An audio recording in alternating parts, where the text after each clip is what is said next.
Queridos irmãos e irmãs em Cristo e amigos, bem-vindos ao Central de Transmissão do Instituto Vida para Todos, diretamente da Estância Árvore da Vida, Sumaré, São Paulo, Brasil.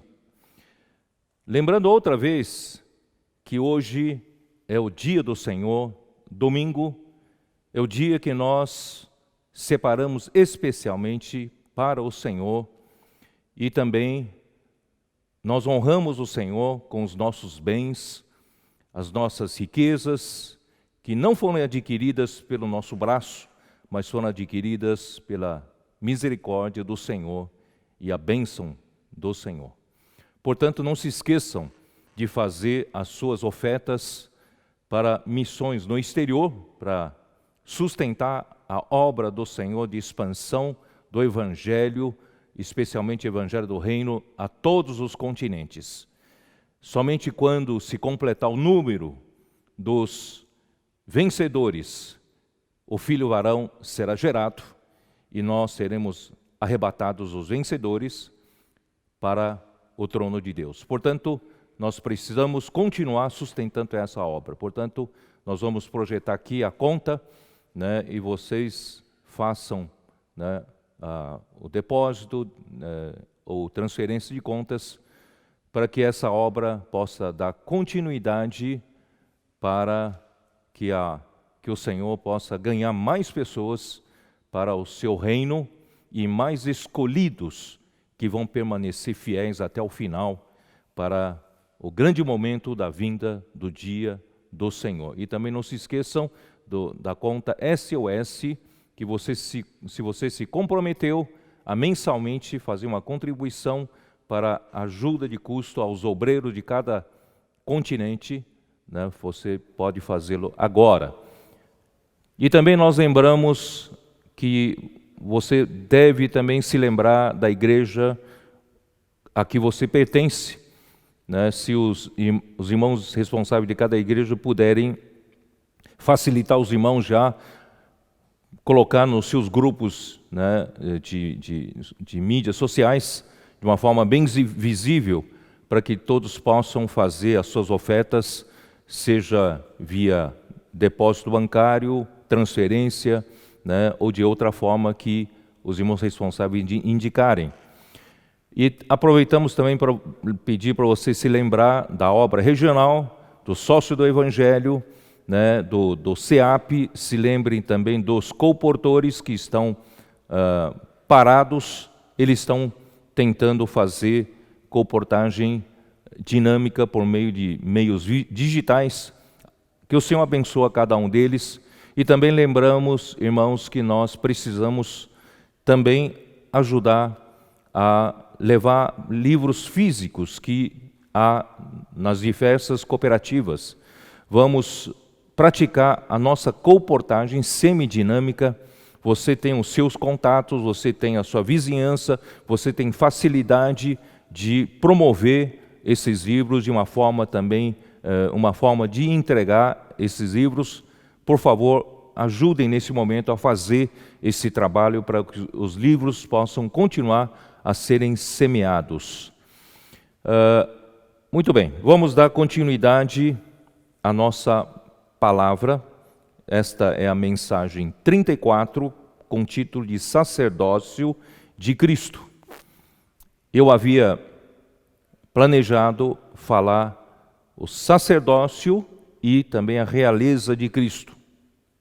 Todavia, achei melhor dividir novamente em dois, para não precisar sair correndo, e depois alongar tempo demais. Porque hoje é domingo, eu quero dar um tempo para vocês, através de videoconferências, fazerem a pequena revisão ou compartilhar dessa mensagem, para assimilar melhor o conteúdo e o encargo, e também, vocês poderão estar liberados também para preparar almoço e almoçarem. Muito bem, então, hoje o título é Sacerdócio de Cristo. A leitura bíblica é Hebreus 10, 14 e versículo de 19 até 23.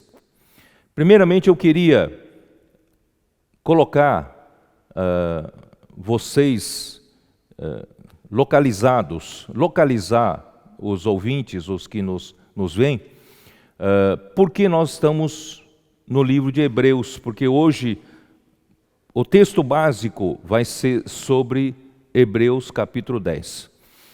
E nós sabemos que o tema geral dessa série de mensagens é os ministros da nova aliança, baseado no livro de 2ª Epístola de Paulo aos Coríntios. E nós damos ênfase nesse semestre à pessoa dos ministros que o Senhor precisa preparar para que essas pessoas sejam usadas por Deus no ministério da nova aliança. E quando nós falamos do ministério da nova aliança, isso nos deu uma linha, nos localizou. Nós não somos aventureiros que aparecemos no meio do caminho, né, formamos um grupo e assim por diante. Não, nós fazemos parte do ministério da nova aliança que o Senhor começou desde o próprio Senhor Jesus. Ele foi o primeiro ministro, né, ele foi o primeiro profeta do ministério da nova aliança. Ele completou o seu trabalho aqui na terra, realizou a obra, né, a sua obra no seu ministério terreno, e ele morreu por nós, e a sua morte redentora realizou a nossa eterna redenção, e ele foi, né, admitido para dentro da glória do Pai quando o Pai o ressuscitou, e também ele foi feito sumo sacerdote segundo a ordem de Melquisedeque, e hoje está nos céus, está advogando por nós. Ele está ali no céu intercedendo e nos aperfeiçoando até aquele dia glorioso da vinda de nosso Senhor Jesus. Então, quando nós falamos do ministério, nós falamos do ministério que começou com os primeiros apóstolos, os 12 apóstolos, liderados por Pedro, por João, e depois nós vimos que esse ministério passou para o ministério de Paulo, e o ministério de Paulo abriu realmente os mistérios de Deus para nós. Nós conseguimos ver a amplitude do plano da salvação de Deus, que a Bíblia chama de economia de Deus, e depois que Paulo passou, o Senhor levantou João, e João, já na sua maturidade, levou a cabo tudo que Paulo revelou, trouxe para o ambiente do Espírito e da vida. Porque é muito fácil o homem permanecer no ambiente do mero conhecimento da mente. Mas João teve um grande mérito de nos ajudar a sair do ambiente terreno, de análise racional, mental e lógica da nossa limitação do cérebro, para nos levar para um ambiente da fé, um ambiente celestial, espiritual, onde nós conseguimos ver coisas maravilhosas, né? Através da revelação dada pelo apóstolo Paulo, nós conseguimos enxergar as coisas invisíveis, celestiais e espirituais, e nós vamos alcançar a perfeição, que é a nossa salvação completa. Esse é o plano da plena salvação de Deus. Eu muitas vezes eu uso, né, intercambiando a plena salvação de Deus ou o plano da salvação completa de Deus. É só para vocês terem um pouco de ênfase que a salvação de Deus é completa, ela é plena, ela não vai faltar nada a nós. Deus preparou isso para o homem, graças a Deus. Daí a importância de conhecer o ministério de João. E o ministério de João é um ministério do Espírito, como eu já disse, ministério da vida, e nos leva para ambiente celestial, e nós vimos o seu pico no seu evangelho, no evangelho de João, capítulos 14, 15, 16 e 17, onde mostra que Deus, no seu plano maravilhoso da salvação do homem, Ele quer levar o homem para dentro de si mesmo, para dentro da sua glória. Portanto, Ele glorificou primeiro a Jesus homem, e recebeu, né, um homem a humanidade para dentro de si mesmo, abrindo então um caminho para todos nós homens. Hebreus capítulo 10 fala que ele então foi aperfeiçoado, né, por meio dos sofrimentos, para ele se tornar hoje o autor da nossa salvação. Isto é, ele abriu o caminho, ele abriu a porta da glória do Pai para nós todos, e hoje está nos conduzindo, os muitos filhos de Deus, para essa glória. Então nós estamos nesse processo do plano da salvação de Deus, da plena salvação de Deus, graças a Deus. É aí que, depois que vimos João 14, 15, 16, 17, vimos o pico da revelação, e de repente o Senhor nos revelou de como nós podemos chegar, alcançar, né, o final desse plano da salvação eterna de Deus para o homem, é através do livro de Hebreus. E o livro de Hebreus detalha a microeconomia de Deus. João 14, 15, 16, 17 nos mostra o pico da macroeconomia de Deus. E o livro de Hebreus nos detalha como Deus vai fazer isso, como Deus planejou para que o homem pudesse alcançar, né, o final dessa plena salvação de Deus. Portanto, por isso que nós chegamos em Hebreus. E você pode me perguntar, mas por que na semana passada você falou sobre a igreja em Filadélfia? A igreja em Filadélfia é fruto, né? O fruto do trabalhar do ministério de João, de tudo aquilo que Deus usou, né, para restaurar um grupo de pessoas que finalmente, né, vivem no Espírito, na comunhão íntima com o Senhor. A eles o Senhor tem dado palavra profética, esses o Senhor está preparando para a sua vinda, preparando para amadurecer os filhos de Deus, preparando o surgimento do filho varão e também preparando esses santos para o juízo final. Portanto, você e eu que estamos ouvindo essa palavra, estamos entendendo pela revelação do Espírito, nós fazemos parte desses poucos escolhidos que fazem parte da igreja em Filadélfia. Eles não são numerosos, eles não são poderosos, mas eles têm a palavra profética, eles não negaram o nome do Senhor, eles guardaram a palavra, praticam a palavra, e o Senhor conta com eles para até esse processo da sua vinda, e o Senhor os livrará da grande provação que virá sobre o mundo inteiro. Por isso que eu falei da igreja em Filadélfia na semana passada, mas isso eu não terminei o contexto. Ainda vou voltar nesse assunto, tá? Tem tudo a ver com tudo isso que nós estamos falando. Tá? Mas hoje eu vou me ater em Hebreus capítulo 10. Muito bem, vamos para o versículo 1. Você que está com a Bíblia, por favor, abrindo a sua Bíblia no versículo 1, capítulo 10 de Hebreus, versículo 1. Ora, visto que a lei tem sombra dos bens vindouros, não há imagem real das coisas, nunca jamais pode tornar perfeitos os ofertantes com os mesmos sacrifícios que ano após ano perpetuamente eles oferecem. Eu vou explicar um pouco melhor. A lei, o Senhor deu a lei por meio de Moisés. É a velha dispensação, a antiga aliança que Deus fez com esse povo, o povo de Israel. E Deus deu a lei como sombra dos bens vindouros, isto é, os bens vindouros são os bens celestiais, são os bens reais, são os bens espirituais, são os bens divinos.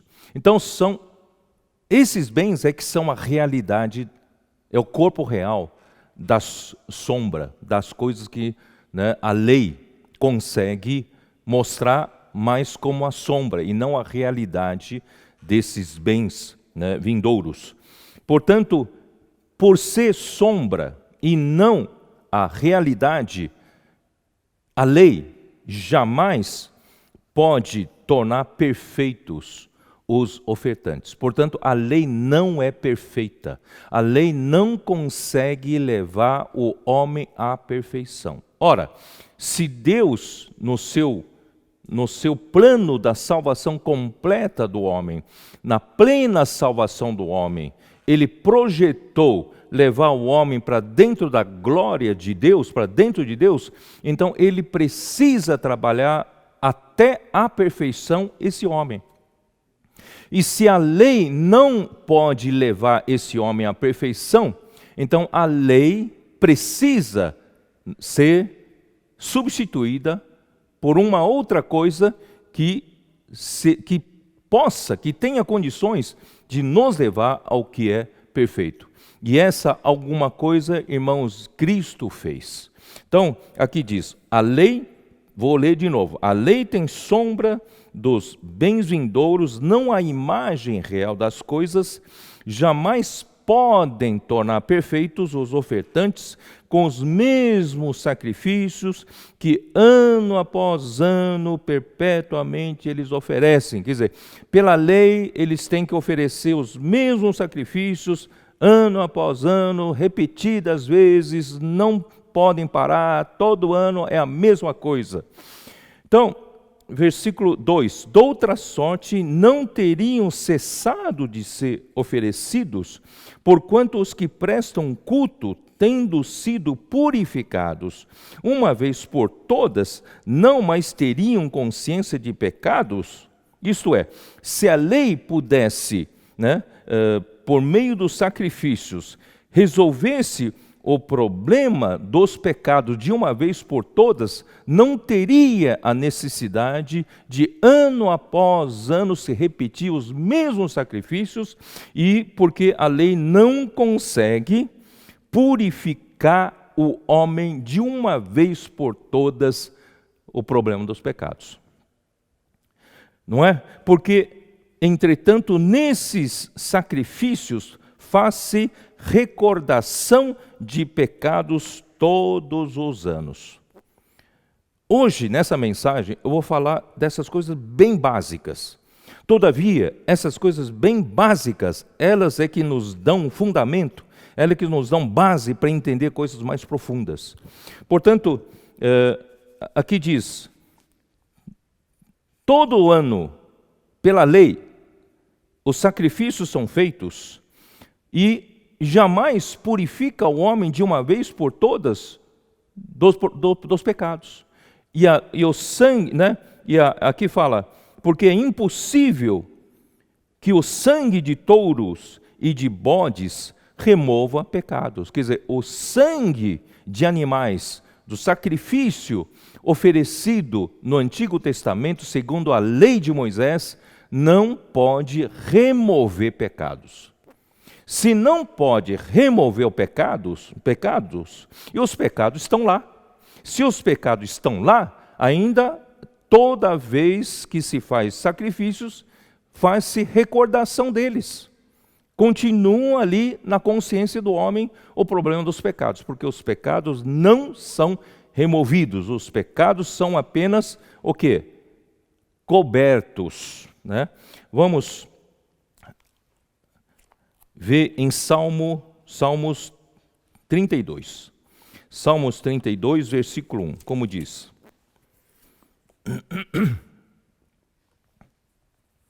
Bem-aventurado aquele cuja iniquidade é perdoada, cujo pecado é coberto. Aqui não diz é removido, cujo pecado é coberto. Então, durante a dispensação da lei, durante a era da lei, os pecados são perdoados pelos sacrifícios. Só que esses sacrifícios feitos por meio do sangue de bodes e de touros não podem remover os pecados. Os pecados são cobertos. Isso também foi citado em Romanos 4 por Paulo. Dá uma olhada, Romanos 4. Versículos 7 e 8. Bem-aventurados aqueles cujas iniquidades são perdoadas e cujos pecados são cobertos.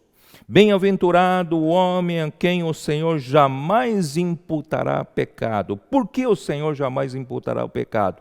Não é pelo sacrifício de bodes e de touros, mas é por causa do sangue de Cristo que nós vamos ver hoje, né? Então, graças a Deus, quando Jesus veio, João capítulo 1, versículo 29.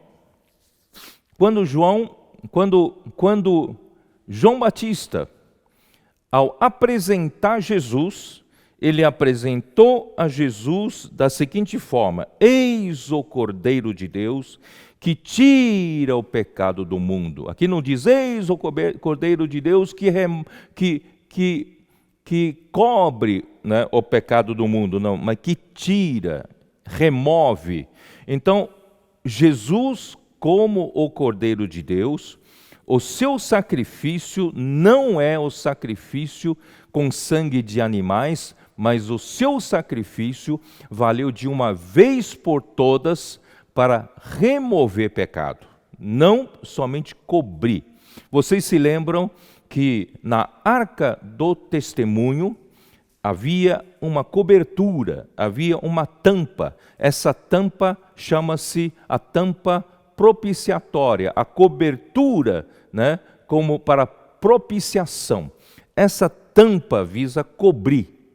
E quando Jesus veio, essa tampa da propiciação se tornou trono da graça, né? Hebreus fala do trono da graça.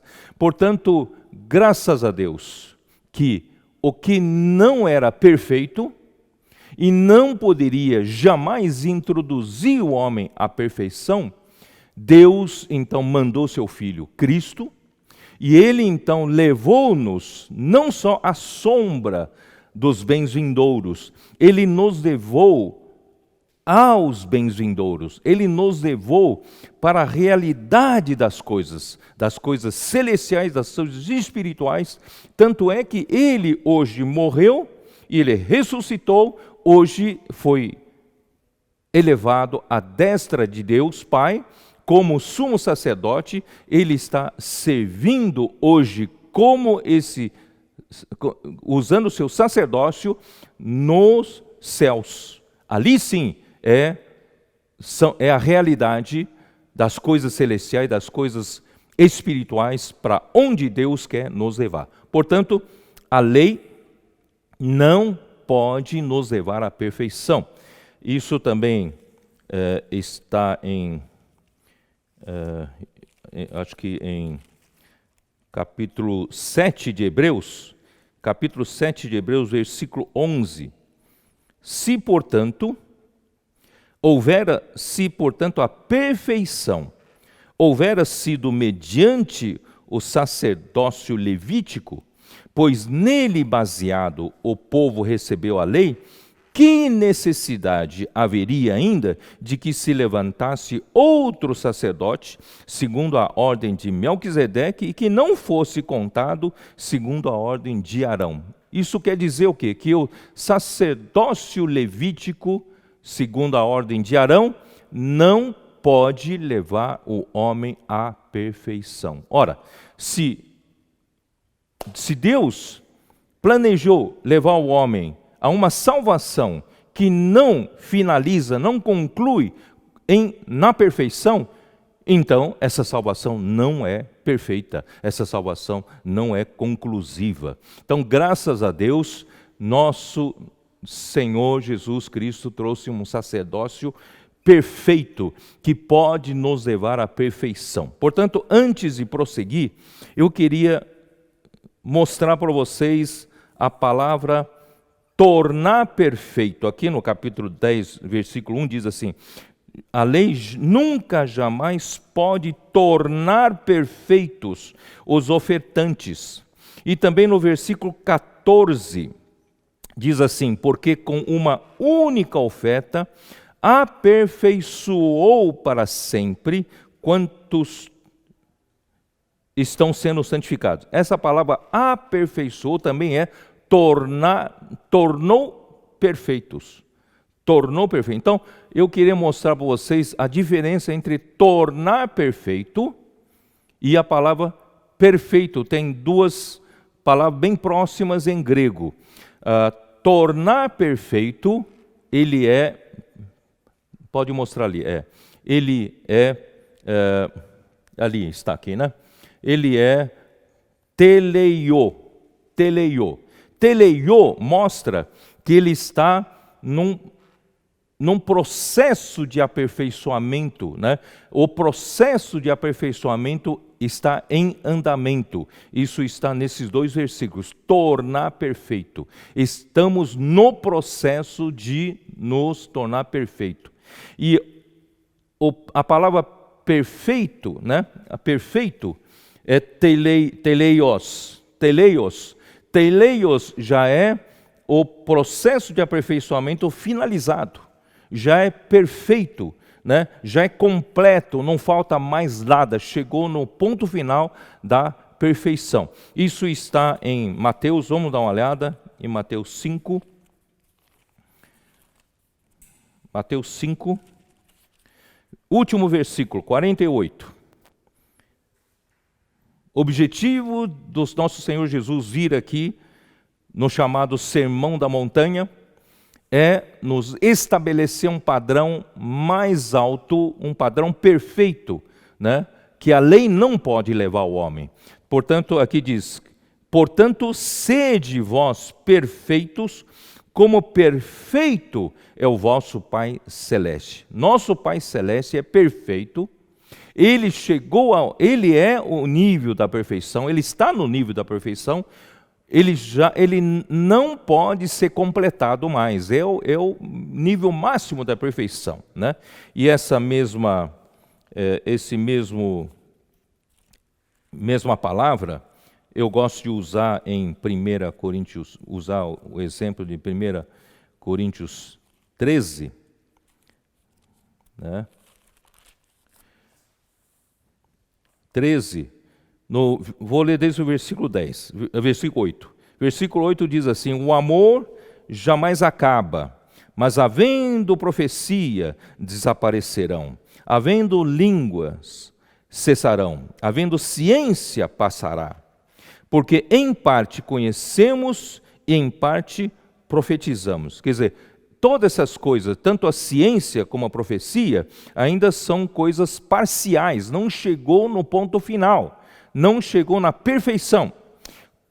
Quando, porém, vier o que é perfeito, então o que é em parte será aniquilado. Então Deus quer nos levar definitivamente para o que é perfeito. E quando chegarmos ao que é perfeito, o que é em parte será aniquilado, que não precisaremos mais dessas coisas, porque nós já chegamos ao que é perfeito. Então, põe na sua cabeça de que Deus vai levar você à perfeição. Portanto, né, vamos ler ó Senhor Jesus, no capítulo 9, versículo 15, né, de Hebreus, que diz assim, por isso mesmo, ele, Jesus, é o mediador da nova aliança, a fim de que, intervindo a morte para a remissão das transgressões que havia sob a primeira aliança, recebem a promessa da eterna herança àqueles que têm sido chamados. Então, chegou o mediador, Jesus como mediador na nova aliança, a sua morte serviu para a remissão das nossas transgressões, né, que havia sob a primeira aliança, que não podiam ser removidas, mas agora, mediante, né, o seu sangue, pôde agora ser removido. Por isso aqui no capítulo 10, versículo... Antes de ler o capítulo 10, eu vou voltar para o capítulo 9, versículo 13. Portanto, se o sangue de bodes e de touros e a cinza de uma novilha, aspergidos sobre os contaminados, os santificam quanto à purificação da carne, muito mais o sangue de Cristo, que pelo Espírito eterno, a si mesmo se ofereceu sem mácula a Deus, purificará a nossa consciência de obras mortas para servirmos ao Deus vivo. Vocês percebem que todo esse processo da morte de animais, do sacrifício, há uma questão de purificação, né? Se eu no Antigo Testamento trago um animal para ser sacrificado, porque eu tenho um problema na consciência. Eu preciso resolver esse problema na consciência, senão eu fico carregando uma coisa pesada, né, em mim. Então, eu trago esse animal para o sacerdote imolar, é porque com isso eu sou purificado, a minha consciência é purificada, né, e eu sou santificado por causa do sangue daquele animal. Mas aquilo não é algo perfeito, só não consegue realmente nos purificar, né, a nossa consciência de obras mortas. Mas o sangue de Cristo, sim, que pelo Espírito eterno, quer dizer, valeu de uma vez por toda a eternidade, a si mesmo se ofereceu sem mácula a Deus, purificará a nossa consciência de obras mortas. Você não tem mais, por meio de sangue de Cristo, você não tem mais consciência pesada. Porque os seus pecados não foram apenas cobertos, os seus pecados foram removidos. Os seus pecados foram tirados. Ele é o Cordeiro de Deus que tirou o pecado, e esse processo todo de oferta pelo pecado envolve todo um processo de lavagem do corpo, de lavagem do sacrifício, também da consagração do sumo sacerdote, dos sacerdotes, e consagração, né, do altar, de todo utensílio. Quer dizer, então existe um processo de purificação que no Antigo Testamento tudo era provisório, tudo era parcial, mas graças a Deus, pelo sangue de Cristo, Ele pode purificar a nossa consciência de obras mortas para servirmos ao Deus vivo. Você hoje não serve a Deus com problema na consciência. Você pode pedir o sangue de Cristo, não é 1 João capítulo 1, como diz 1 João,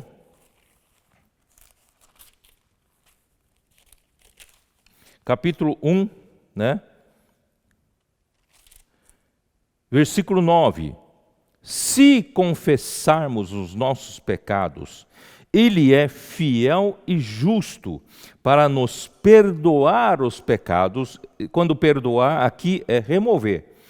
E nos purificar de toda injustiça. Quando Ele perdoa, Ele purifica-nos de toda a injustiça. Então, ó Senhor Jesus, como eu vou explicar para vocês? Vamos fazer o seguinte, vamos dar uma lida em Levítico capítulo 8. Levítico capítulo 8. Quando Arão e seus filhos foram consagrados como sacerdote para iniciar, né, o seu sacerdócio. Então, capítulo 8, versículo 5 diz assim: Então disse Moisés à congregação: Isto é o que o Senhor ordenou que se fizesse.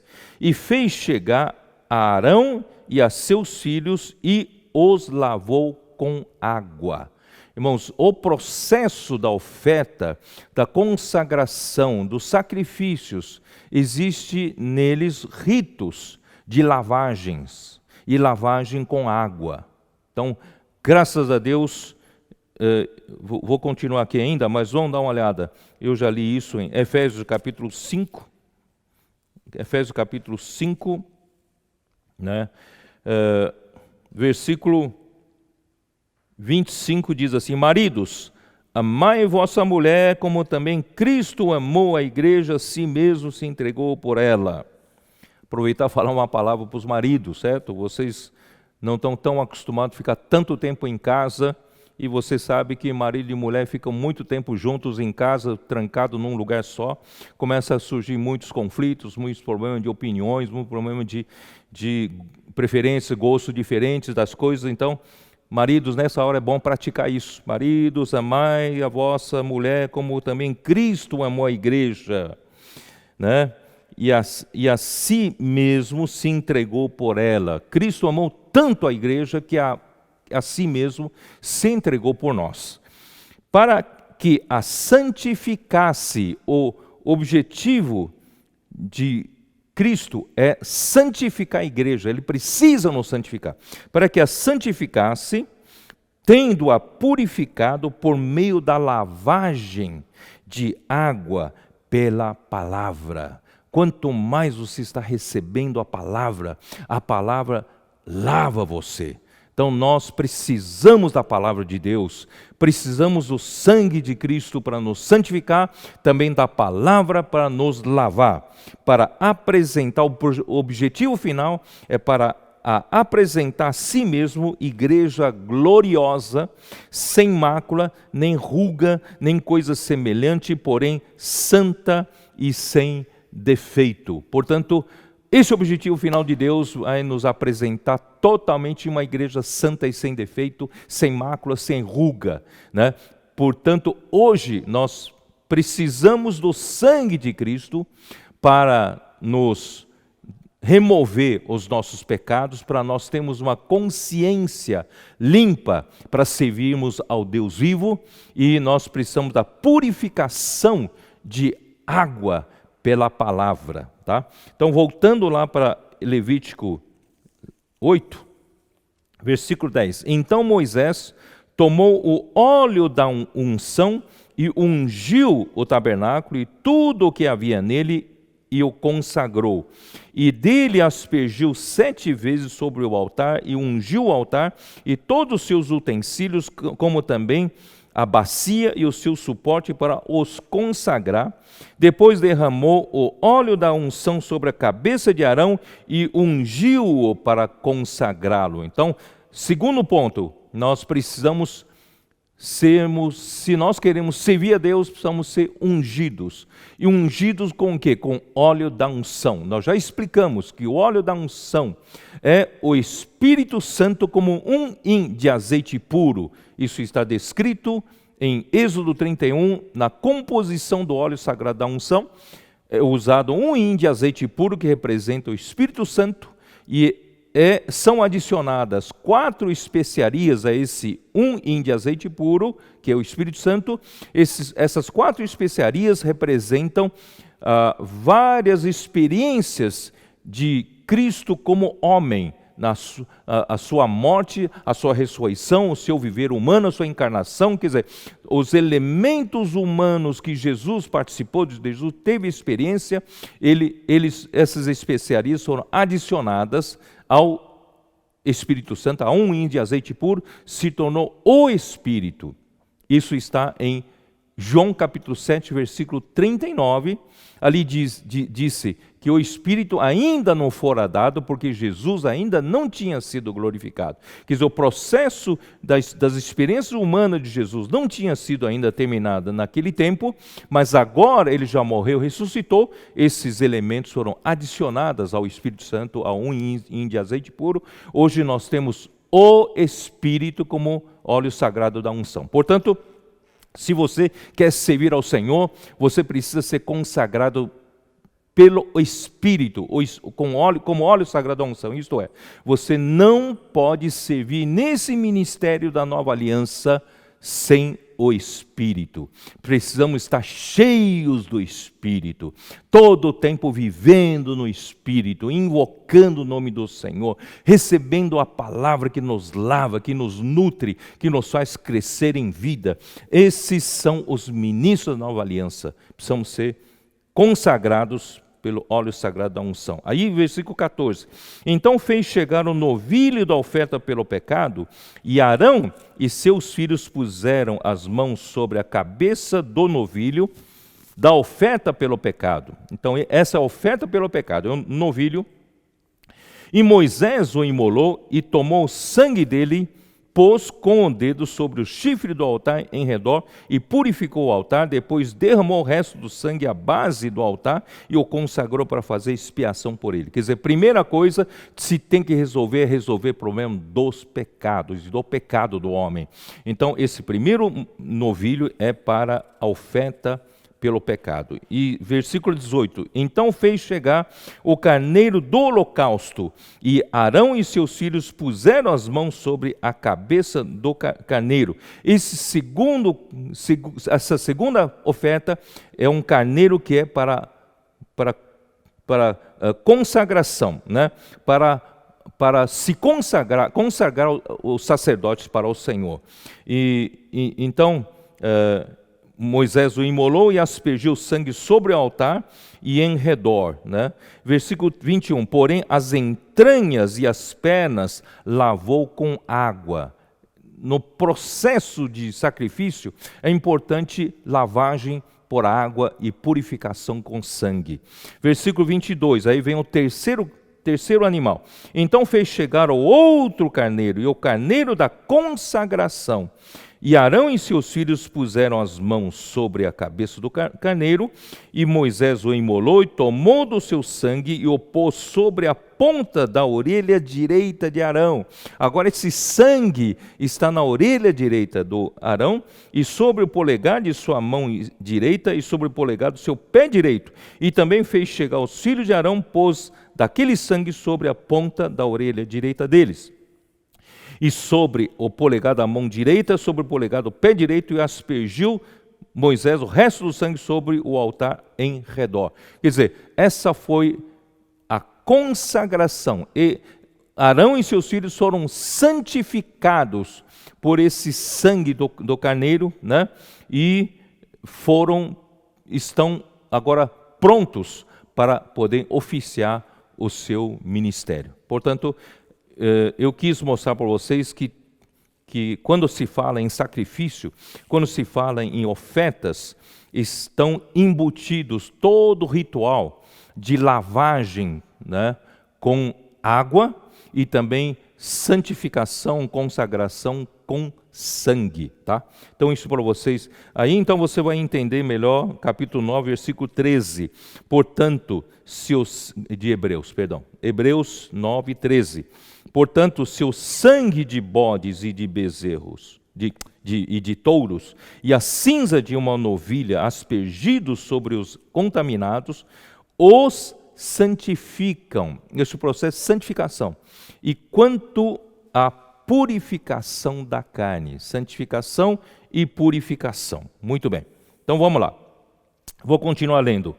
Versículo 5 do capítulo 10 agora. Capítulo 10. Por isso, ao entrar no mundo, diz, sacrifício e oferta não quiseste, antes um corpo me formasse. Quer dizer, não adiantava apenas oferecer ano após ano os mesmos sacrifícios, as mesmas ofertas, que não podem tornar perfeitos o homem. Então, Jesus veio justamente para poder tornar perfeito, né, esse sacrifício. Então, o que Jesus precisava era de um corpo, e Deus lhe deu um corpo, esse corpo carnal. Né? Então, não te deleitaste com holocaustos e ofertas pelo pecado, então eu disse, eis aqui estou no rolo do livro que está escrito a meu respeito, para fazer, ó Deus, a tua vontade. Isto é, eu ofereço o meu corpo para fazer um sacrifício perfeito, que vai valer de uma vez por todas e que tira o pecado do mundo. Versículo 8. Depois de dizer, como acima, sacrifícios e ofertas não quiseste, nem holocaustos e oblações pelo pecado, nem com isto te deleitaste, coisas que se oferecem segundo a lei, porque a lei não torna perfeito o homem. Então acrescentou: eis aqui estou, ó Deus, para fazer a tua vontade. Remove o primeiro para estabelecer o segundo. Então nosso Senhor Jesus, ele se ofereceu por meio do corpo que Deus lhe deu para fazer a vontade de Deus, oferecer pelo Espírito Eterno esse sacrifício de uma vez por todas. Versículo 10. Nessa vontade é que temos sido santificados mediante a oferta do corpo de Jesus Cristo uma vez por todas. Nós fomos santificados de uma vez por todas mediante a oferta desse corpo que Deus deu para Jesus, e Jesus se ofereceu como sacrifício vivo.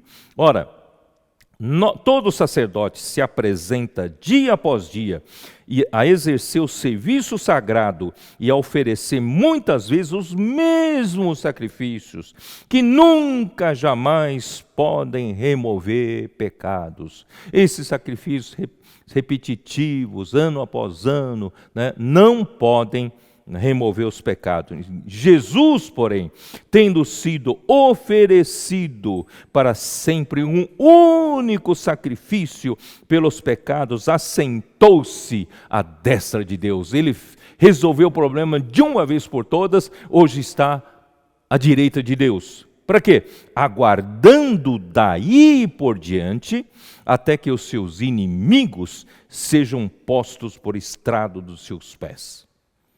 Ele resolveu o problema do seu povo, agora ele está esperando para resolver o problema dos inimigos, colocar todos os inimigos debaixo dos seus pés.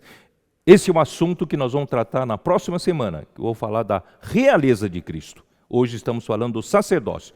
E o sacerdócio se refere a aperfeiçoar a nós, aperfeiçoar o homem, aperfeiçoar a sua igreja, aperfeiçoar, né, o povo de Deus.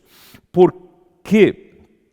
Porque com uma única oferta aperfeiçoou para sempre quantos estão sendo santificados. Graças a Deus, nós estamos sendo santificados. De um lado, nós somos santificados, como diz no versículo 10, né, pela a oferta do corpo de Jesus Cristo, nós somos já santificados, mas no versículo 14 diz, nós estamos sendo santificados. Portanto, existe, quando Cristo morreu por nós e nós cremos na obra redentora de Cristo, confessamos a Jesus como nosso Senhor, cremos que Deus o ressuscitou dentre os mortos, segundo a palavra em Romanos capítulo 10, nós então somos salvos. Todo aquele que invocar o nome do Senhor será salvo. Portanto, nós já fomos santificados. Por isso nós somos santos. Fomos santificados pelo sangue de Cristo, de uma vez por todas. Nós somos um povo separado. Não somos mais um povo comum, como todos no mundo. Nós somos separados do mundo para Deus. Nós somos um povo santo que Deus usou o sangue de Jesus para nos santificar. No entanto, nós ainda carregamos em nós o velho homem. Nós ainda temos a natureza da velha criação. O nosso espírito foi salvo. O nosso corpo, nosso espírito foi salvo no momento em que nós cremos em Jesus. Ali em João 3, Jesus disse para o Nicodemos que aquele que é nascido do Espírito é Espírito.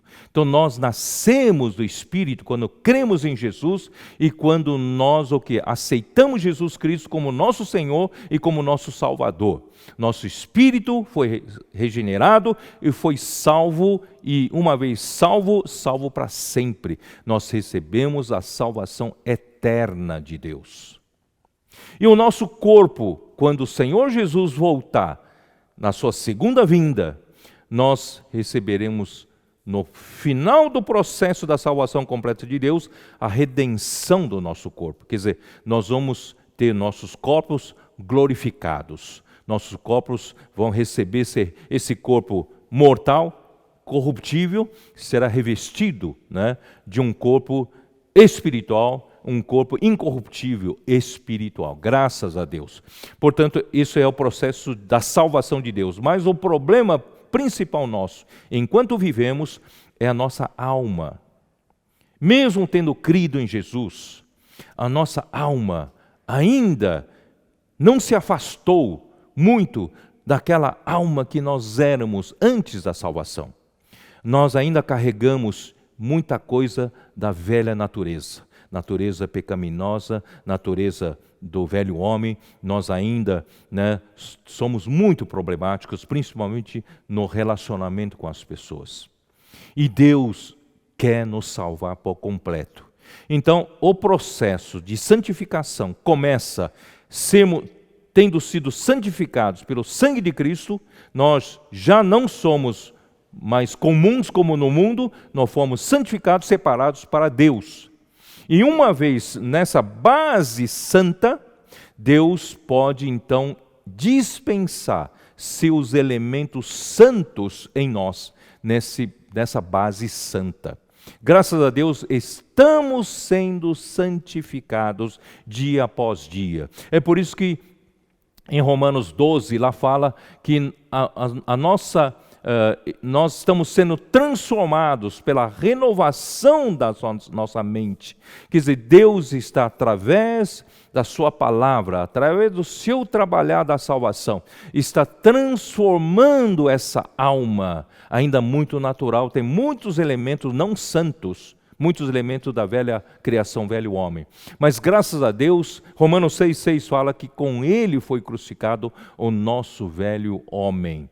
E esse fato começa a se refletir na nossa vida se nós deixarmos esse Espírito operar no nosso ser.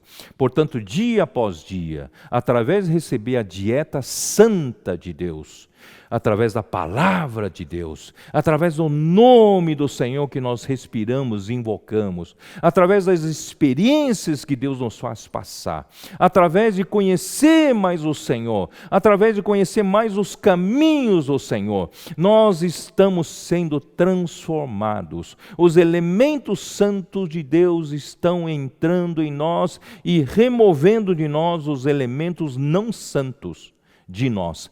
Então nós estamos tornando tão perfeitos quanto o nosso Deus é perfeito. Esse é o processo da salvação de Deus. E no final seremos glorificados, como diz em Romanos capítulo 8. Muito bem.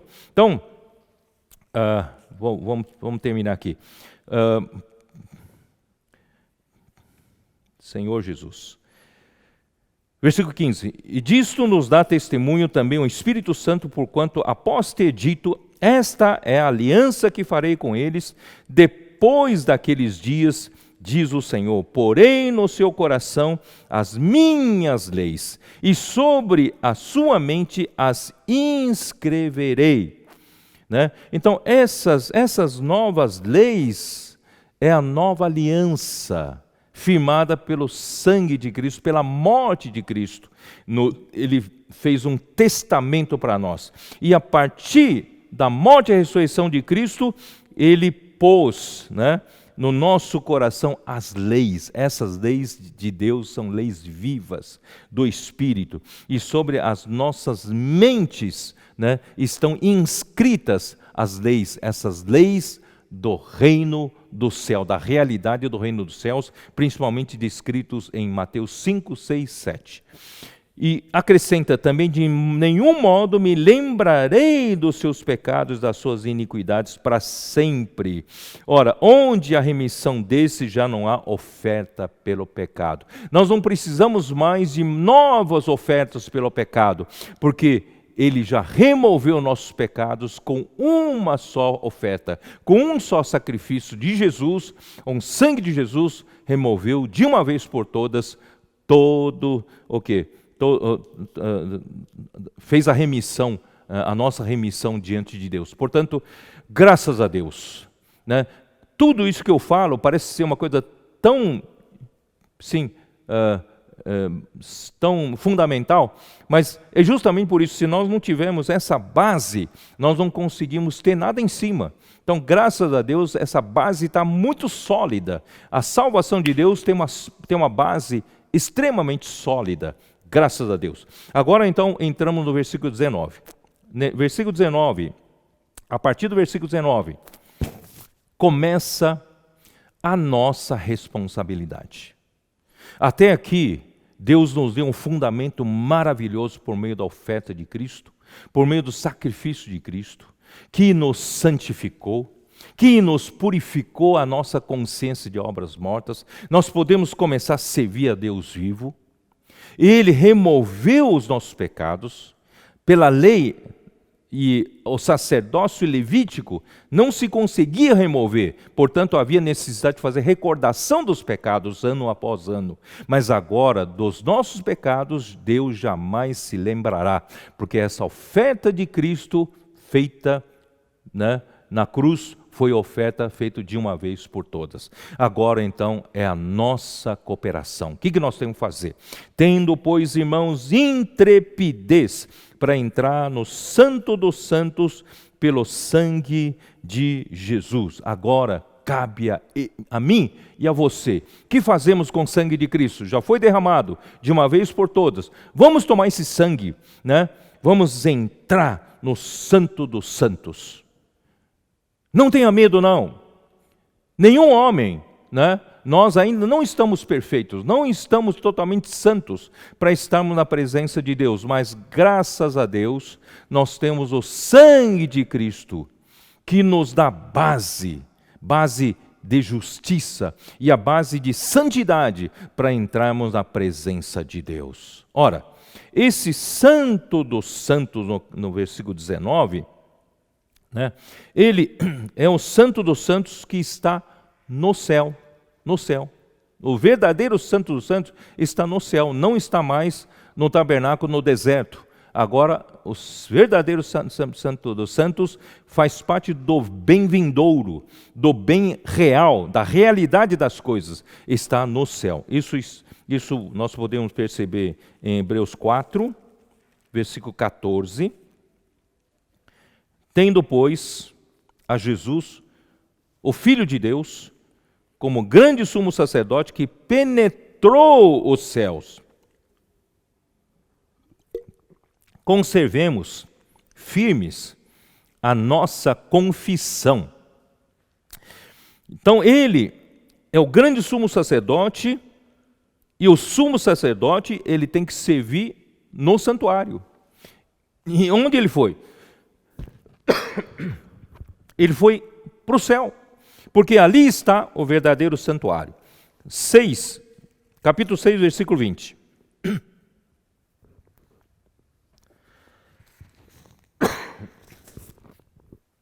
Onde Jesus, como precursor, entrou por nós, tendo se tornado sumo sacerdote para sempre, segundo a ordem de Melquisedeque. Então, Jesus, como nosso precursor, ele já entrou no Santo dos Santos, lá no céu, por nós. Capítulo 8, versículos 1 e 2. Ora, o essencial das coisas que temos dito é que possuímos tal sumo sacerdote, que se assentou à destra do trono da majestade nos céus, como ministro do santuário e do verdadeiro tabernáculo que o Senhor erigiu e não o homem. Então, esse verdadeiro santuário está no céu e Jesus, como sumo sacerdote, já entrou entrou no céu e está no Santo dos Santos, no verdadeiro santuário. Capítulo 9, versículo 12.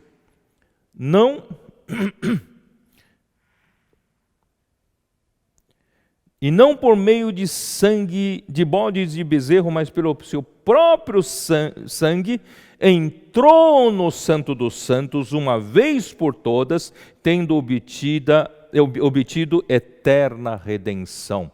Quer dizer, até o Senhor Jesus, como sumo sacerdote, ele precisava entrar com sangue. Ele entrou no Santo dos Santos com o seu próprio sangue, porque ele realizou a redenção de uma vez por todas. E versículo 24, desse mesmo capítulo. Porque Cristo não entrou em santuário feito por mãos, figura do verdadeiro, porém no mesmo céu, para comparecer agora por nós diante de Deus.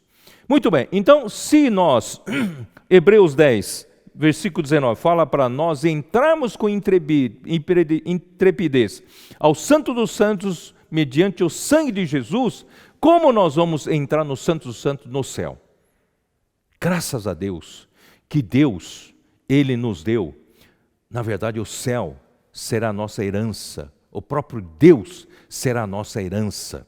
E como nós podemos receber a nossa herança por completo? Então Deus hoje nos deu uma garantia. E Ele, que é o Espírito Santo. Esse Espírito de Deus, Deus colocou no nosso espírito como um penhor, como um selo, né? Em Efésios 1, versículo 14, diz o seguinte: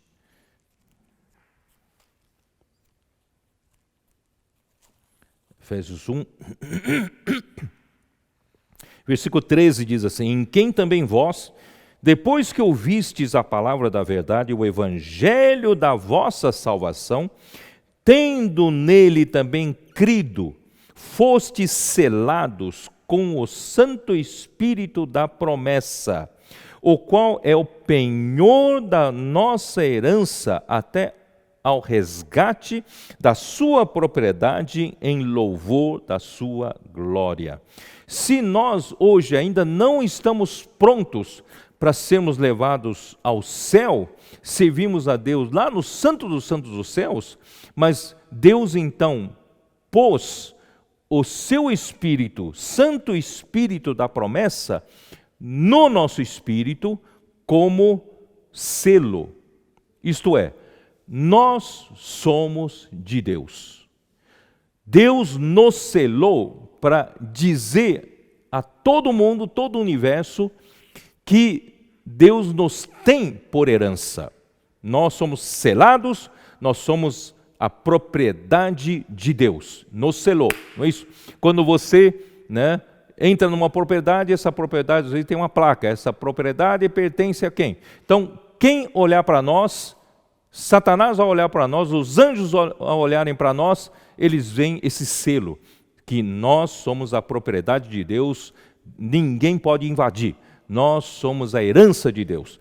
Mas, por outro lado, por nossa causa, esse Espírito Santo da promessa também é o penhor para nós. Penhor da nossa herança. Deus é a nossa herança. De um lado, nós somos a herança de Deus, por isso Ele nos selou, para dizer que essa herança é dele. Mas, por outro lado, Deus é a nossa herança. Então, Ele colocou penhor, a garantia. O que é a garantia? Essa garantia, antigamente, o transporte não era tão fácil. Se eu sou um vendedor de um lote de terras, eu não tenho como oferecer para alguém muito distante. Então, se eu oferecer para alguém muito distante, então eles tinham um costume para isso. O vendedor pega uma amostra da terra, pega um pedaço da terra e leva ao comprador e diz para o comprador, a minha terra tem essa qualidade. Então, se você um dia for tomar posse da terra que eu vou vender para você, você vai verificar que essa porção da terra aqui é exatamente a terra que você está comprando. Então, essa amostra é a garantia da terra que ele está comprando. Portanto, esse penhor é a garantia de que nós vamos resgatar Deus como nossa herança. Portanto, hoje, o Espírito Santo que está dentro de nós é esse penhor. O Santo dos Santos para a nossa situação prática está no nosso espírito, provisoriamente. E quando tudo isso finalizar, acabar, isso vai nos levar para resgate. Nós vamos resgatar a nossa herança, que é o próprio Deus lá no céu. Portanto, o Santo dos Santos, hoje, para nossa experiência, está no nosso espírito. Portanto, irmãos, viva no espírito. Por isso que Paulo não cansa de dizer em Gálatas capítulo 6, se vivemos no espírito, andemos também no espírito. Então Vamos lá para Hebreus 10, eu preciso terminar, ainda tem muita coisa para falar. Vamos entrar com intrepidez pelo sangue de Jesus, pelo novo e vivo caminho que Ele nos consagrou pelo véu, isto é, pela sua carne. No dia em que Jesus foi crucificado, quando Ele expirou, o seu corpo foi furado por um soldado, foi partido por nós. Quando Ele morreu, essa carne que foi oferecida como sacrifício por nós, é o véu que estava entre o santo lugar e ao santo dos santos, foi rasgado de cima a baixo em dois. Isto é, Deus quem rasgou. Deus abriu um caminho novo e vivo. Hoje, nós podemos, pelo sangue de Jesus, entrar por meio desse caminho que Jesus nos abriu pela sua carne, pela sua morte, pelo seu corpo, e nós podemos hoje entrar no Santo dos Santos, nos encontrar com Deus, que está no nosso espírito. E tendo grandes sacerdotes sobre a casa de Deus hoje é a igreja. No tempo da lei era o povo de Israel. Aproximemo-nos com sincero coração, em plena certeza de fé, tendo o coração purificado de má consciência e lavado o corpo com água pura. Por isso que eu fiz questão de ler Levítico 8, para vocês entenderem que todo o processo da oferta, do sacrifício, envolve a lavagem de água, né, e também a santificação, a purificação por meio do sangue. Então, graças a Deus, hoje nós temos o sangue de Jesus e estamos sendo purificados pela lavagem de água da palavra. Então, guardemos firme a confissão da esperança, sem vacilar, pois quem fez a promessa é fiel. Aleluia! Nós temos o livro de Hebreus, irmãos, é um livro da esperança. É um livro que nos fala que Deus vai nos salvar até o final. Ele é capaz de nos salvar totalmente. Então, é um livro de esperança, né? Vou ler para vocês. Ó Senhor Jesus.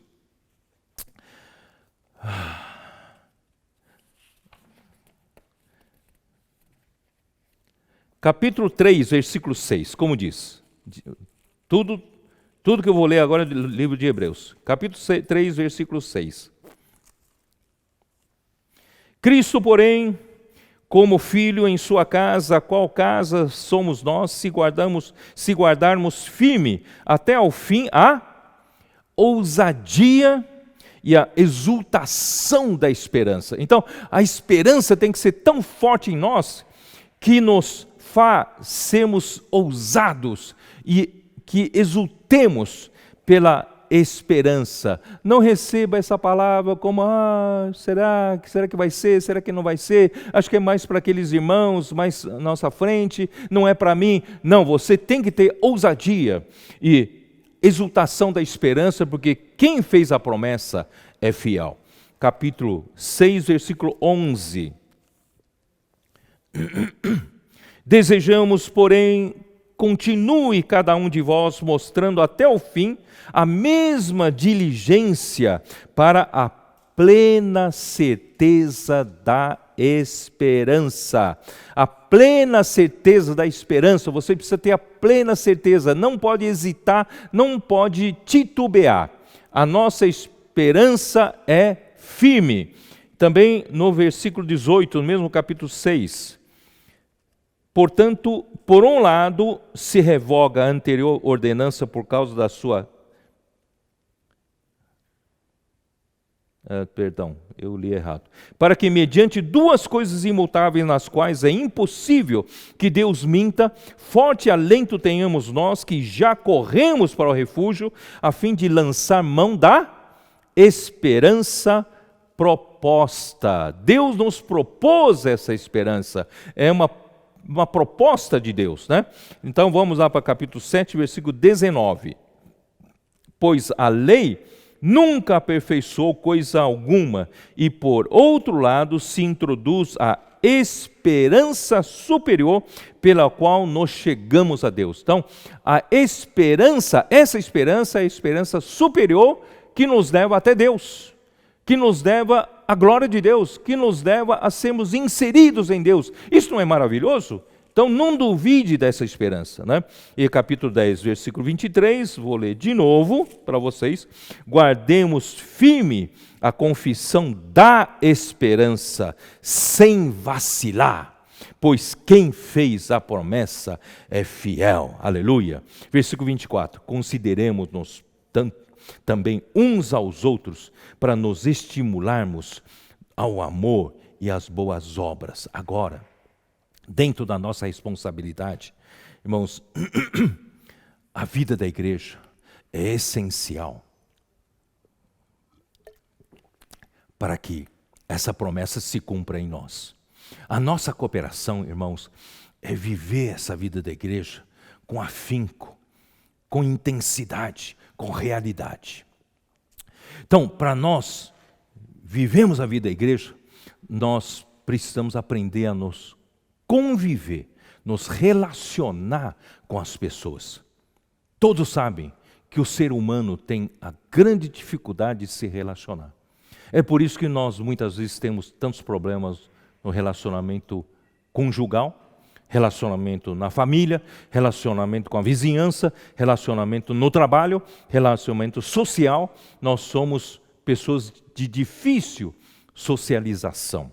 Mas, graças a Deus, aqui nos pede para considerar uns aos outros, estimular um ao outro, né, em amor e as boas obras. Isso me remete para Filipenses, capítulo 2. Vamos voltar lá? Ó Senhor Jesus, maravilhoso. Filipenses, capítulo 2.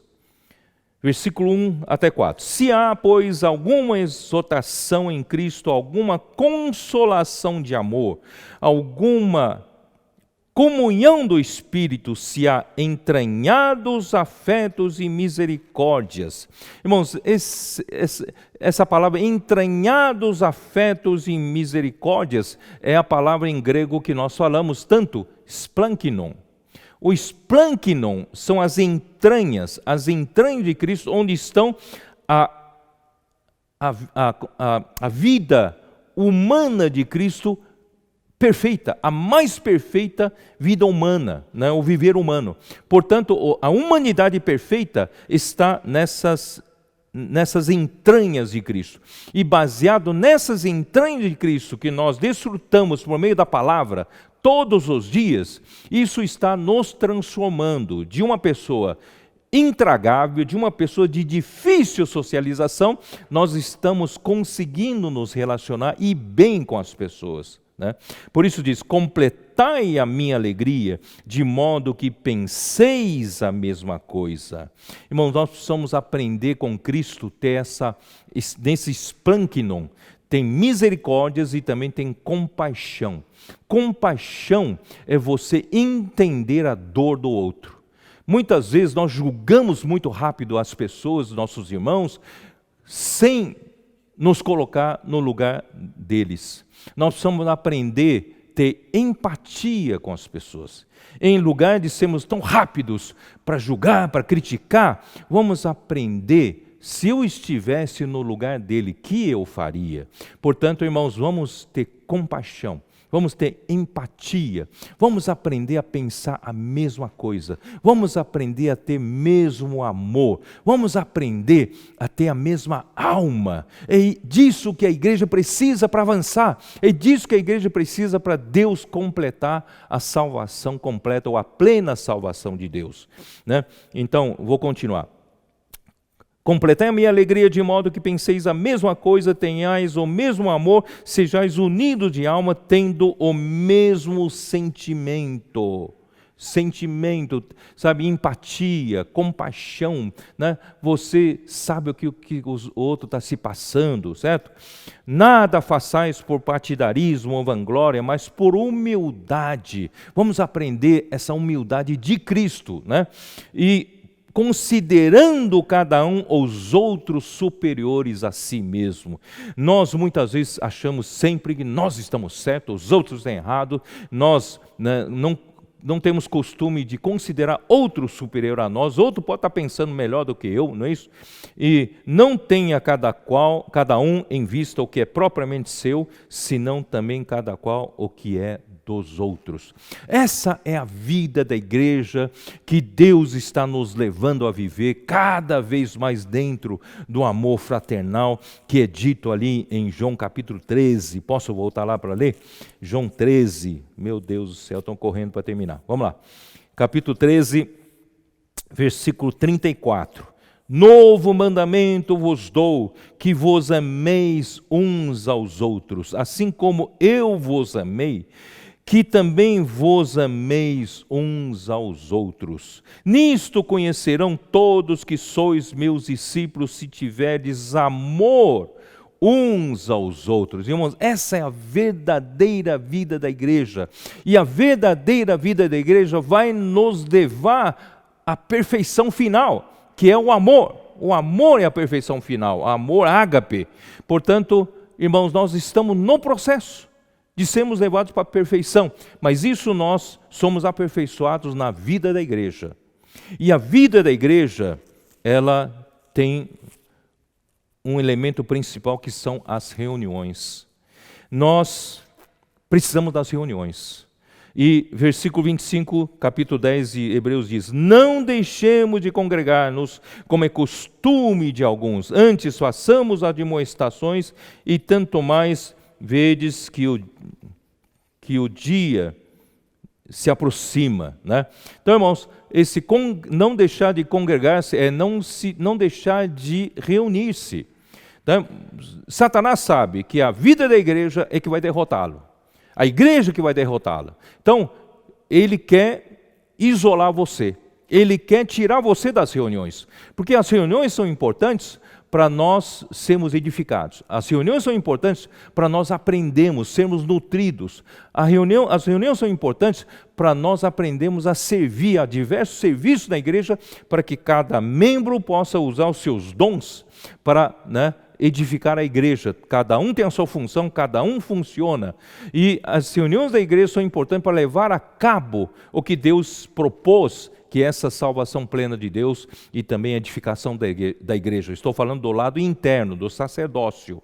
Portanto, não deixe de reunir-se. Quando, mesmo hoje, não podendo reunir presencialmente, não deixe de participar de videoconferências, não deixe de participar da comunhão com os irmãos. E quando amanhã nós voltarmos para a normalidade, reunir presencialmente, não deixe de reunir-se, porque deixar de reunir pode virar um hábito.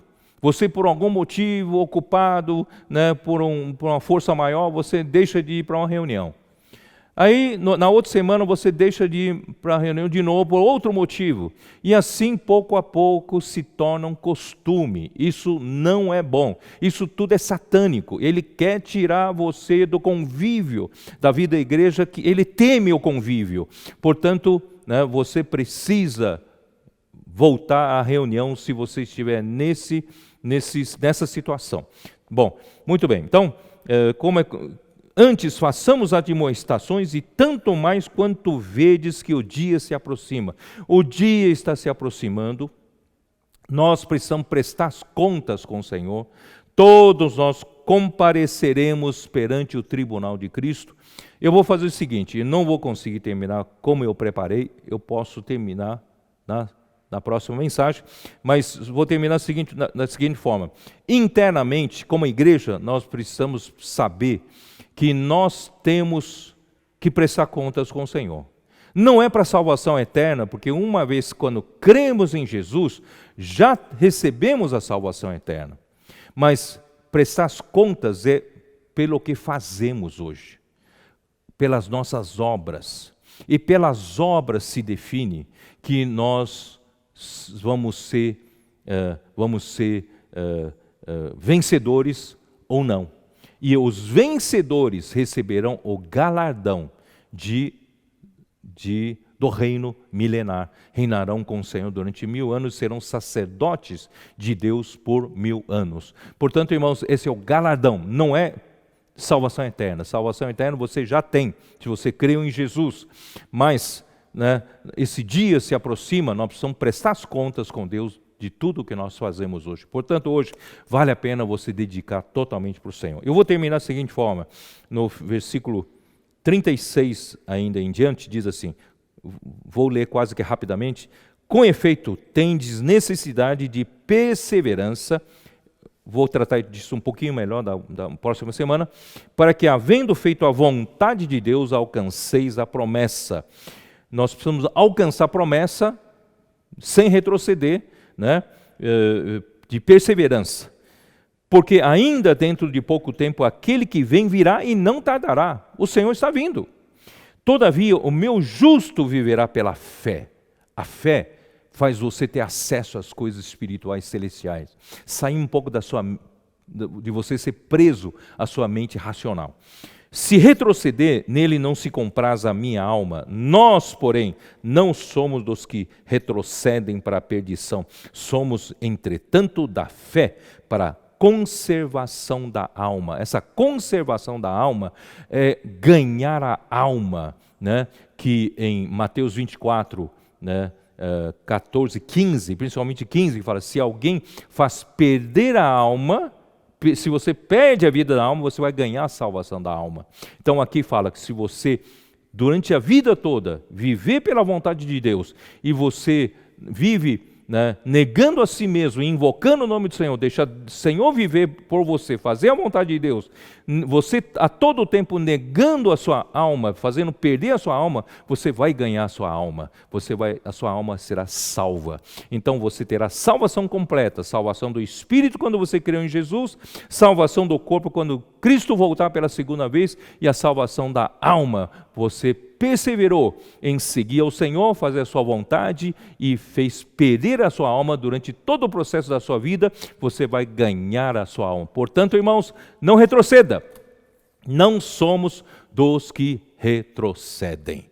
Deus abençoe vocês, tá? Vou fazer uma pequena oração para o Senhor abençoar todos nós. Senhor Jesus, muito obrigado por toda essa palavra, pelo teu sacrifício, Senhor, que nos deu uma base boa de perdão dos pecados, de ter removido nossos pecados, e nos deu uma base, Senhor, que nos purificou, que nos limpou, e nós estamos diante de Deus, Senhor, justificados, podemos ter paz diante de Deus, e nós podemos entrar com intrepidez ao Santo dos Santos, hoje onde Deus está, pronto para nos suprir toda a tua graça, Senhor, toda a tua vida, teu alimento. Senhor, muito obrigado, abençoe todos, Senhor, que estão em suas casas, que nós possamos enxergar que nós somos diferentes, porque nós somos santos separados para ti, principalmente nós somos a igreja em Filadélfia, Senhor, que será uma igreja dos vencedores, a igreja que vai trazer o teu reino de volta. Senhor, não somos dos que retrocedem. Senhor, guarde a cada um de nós, faz-nos perseverar, mesmo nos momentos mais difíceis. Senhor Jesus, abençoa cada lar, cada irmão, cada casal, cada família, cada irmão. Senhor Jesus, guarda-nos durante esse tempo da pandemia, guarda a tua igreja, ninguém esteja desassistido. Senhor Jesus, Jesus é o nosso Senhor. Essa oração é em nome do Senhor Jesus Cristo, pelo sangue de Jesus. Amém.